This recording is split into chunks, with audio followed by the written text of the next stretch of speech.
Okay.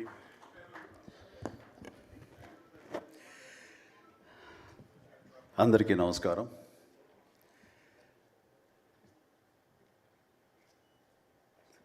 దిగ్దర్శకులు Raghavendra గారు, కోదండరామరెడ్డి గారు,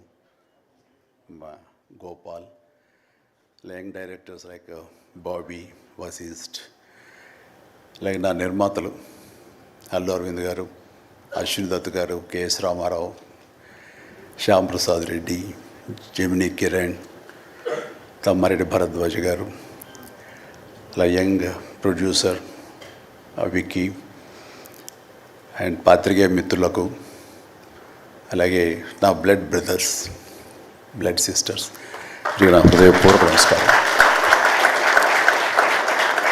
so first of all ఈ ఈవెంట్ ఇంత గ్లామర్గా, ఇంత మెమొరబుల్గా ఉంది అంటే దానికి ప్రధానమైన కారణం నా మిత్రుడు Aamir Khan.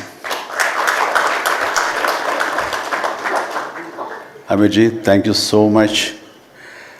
And with a small message and a phone call you made it, and your presence made this moment as a memorable moment. Really, thank you so much. And I never forget this gesture from your side. And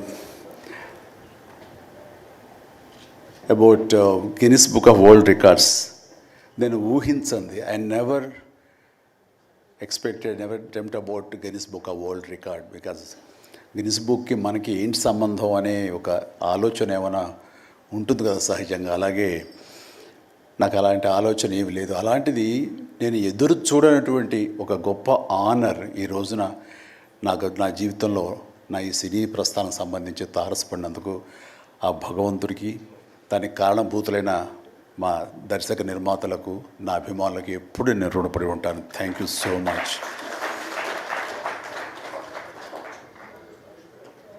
నాకు dances మీద, బహుశా నటన కంటే కూడా ముందు నుంచి కూడా dances మీద నాకున్నటువంటి ఇంట్రెస్ట్ ఈ రోజున ఈ అవార్డు వచ్చేలా చేసిందా అని నాకు అనిపిస్తుంటుంది. ఎందుకంటే ముందు నటనకి శ్రీకారం చుట్టే కంటే, ఓనమాలు దిద్దుకునే దానికంటే నేను ఫస్ట్ డ్యాన్స్కి నేను ఓనమాలు దిద్దానేమో అనిపిస్తుంటుంది.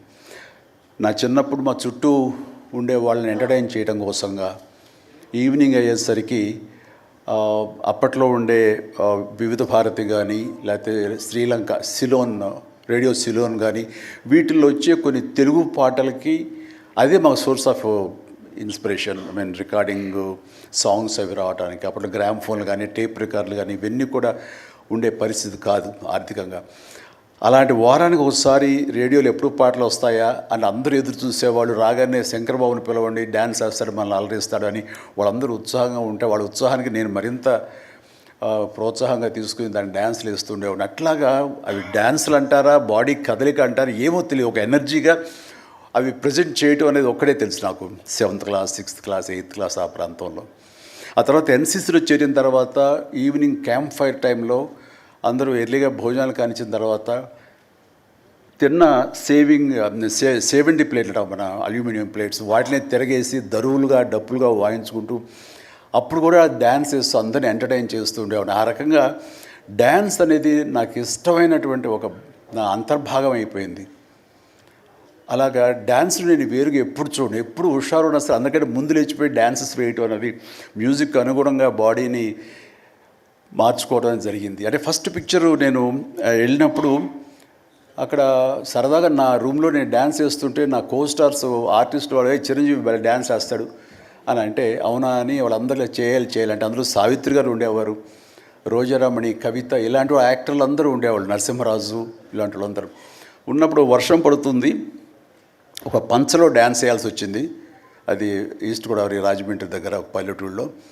ఆ పంచలో జల్లు పడుతూ కూడా మొత్తం తడితడిగా ఉండింది. అయినా సరే డ్యాన్స్ అడగడం పాపం ఎవరైనా సరే వెంటనే ఎలాంటి ఇన్హిబిషన్ లేకుండా చేయటం అనేది నాకు అలవాటు. అలాగే టేప్ రికార్డ్ డ్రాయింగ్ చేసి అప్పట్లో డ్యాన్స్ చేస్తున్నాను. మధ్యలో కాల్ జారి కింద పడిపోయాను. పడితే అది కింద పడిన తర్వాత ఆపకుండా వాళ్ళందరూ అయ్యో అన్నారు. అని సరే దాన్ని నాగిని డ్యాన్స్గా మార్చేసుకొని చేస్తే ఎక్కడ లేని అప్పలాస్ వచ్చేస్తుంది. సో అక్కడ చూసేటంటే ఒక కో డైరెక్టరు రాఘవేంద్రరావు గారి సారి మన క్రాంతి కుమార్ గారికి చెప్పడం, ప్రాణం ఖరీదులు వాళ్ళు బుక్ చేసినప్పుడు, అబ్బాయి భలే డ్యాన్స్ వేస్తాడు, భలే ఉంటే డ్యాన్స్ అవునంటూ నా క్యారెక్టర్కి అంతకుముందు ఎప్పుడూ ఒక డ్యాన్స్ అనేది ఊహించుకోలేదు, సాంగ్ డ్యూయట్ సాంగ్ అని ఊహించుకొని వాళ్ళు ఎందుకు పెట్టకూడదు సాంగ్ అని చెప్పి నాకు ఆ సాంగ్ సిచ్యువేషన్ క్రియేట్ చేసి ఏలియల్లో ఎందాక అనే ఒక సాంగ్, అండ్ ఆ సాంగ్ నేను వేస్తే దాన్ని స్టెప్స్ అది వేసుకుంటే ఫస్ట్ టైం ఒక యాక్టర్గా నేను స్క్రీన్ మీద డ్యాన్స్ ఇస్తూ కనిపించింది. అది దానికంటే ముందు మన ప్రాణం ఖరీదు పునాది రాళ్ళలో కూడా అలాగే ఫ్రెండ్స్ మధ్య డ్యాన్స్ వేస్తూ నేనే సెంటర్ ఆఫ్ అట్రాక్షన్గా ఉంటూ చేశాను. అలాగా నా డ్యాన్స్ స్కిల్ అన్నది ఎక్స్ట్రాగా నాకు ఒక బెనిఫిట్ అయ్యింది, నాకు ఎక్స్ట్రాగా అది ఉపయోగపడింది. తర్వాత అరవింద్ గారికి, జయకృష్ణ ఇలాంటి వాళ్ళందరికీ కూడా తెలుసు. అండ్ లింగమూర్తి గారు ఉండేవారు, ఆయన డిస్ట్రిబ్యూషన్కి చీఫ్. అప్పట్లో ఆయన రాగానే ఆయన ఏ ప్రొడ్యూసర్స్కి పిలుస్తారు, ఎవరి కథ ఓకే అంటారు, ఎవరికి డబ్బులు శాంక్షన్ చేస్తారని డిస్ట్రిబ్యూటర్స్ మీద ఆధారపడే రోజులు నిర్మాతలు. అలాంటి సమయంలో నాకంటే సీనియర్ హీరోస్, పెద్ద హీరోస్ ఎవరితోటో కథలు అనుకుంటుండగా, ఆ చిరంజీవి అని అతను కొత్తగా వస్తాడుగా, అతనితో పెట్టి చేస్తే మీకు ఇంత డబ్బుగా ఇస్తాను, లేదంటే మామూలు అయితే కనుక దాన్ని లిమిటెడ్గా ఇంతే ఇస్తాను అనేసరికి డబ్బు ఎక్కువ ఇస్తానంటున్నారు అంటూ ఆయన లింగమూర్తి గారు నన్ను రికమెండ్ చేసేసరికి నా వైపే అందరూ కలిసి ఇతనే పెట్టుకుందాం అనేవాళ్ళు.